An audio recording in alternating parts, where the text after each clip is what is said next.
தேர்தல் பத்திரம் திமுக கட்சிக்கு 656 கோடி. அதுல இந்த ஆன்லைன் ரம்மி நிறுவனத்தை சேர்ந்தவர் அந்த கம்பெனி 509 கோடி கொடுத்திருக்குது. ஆன்லைன் ரம்மி சூதாட்ட நிறுவனம் திரு ஸ்டாலின் தலைமையில் இருக்கின்ற திமுக கட்சிக்கு 509 கோடி கொடுத்திருக்குது. இந்த ஆன்லைன் ரம்மியில எத்தனை பேர் உயிரிழந்தாங்க, எத்தனை குடும்பம் நடுத்தருக்கு வந்தது. அந்த பணத்தை வாங்குவதற்கு உங்களுக்கு எப்படி மனம் வரணும்? சூதாட்ட பணத்தை வாங்கின தலைவர் தான், கட்சி தான் திமுக கட்சி. இன்னைக்கு இந்த கட்சிக்கு அவர் தானே தலைவர். சூதாட்ட பணம் எப்படி வந்தாலும் அதை பத்தி கவலை இல்லை. அவள் எப்பொழுதுமே பெட்டி வாங்கி தானே பழக்கம்.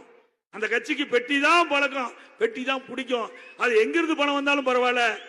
ஆனா ஆன்லைன் ரம்மி சூதாட்டம் எப்படி எல்லாம் வந்தது. இன்னைக்கு விலை மதிக்க முடியாத பல இளைஞர்கள் இந்த ஆன்லைன் ரம்மி சூதாட்டத்தில் ஈடுபட்டு பல பேர் இருந்திருக்காங்க. பல பேர் நடுத்தருக்கு இந்த குடும்பம் வந்து விட்டது.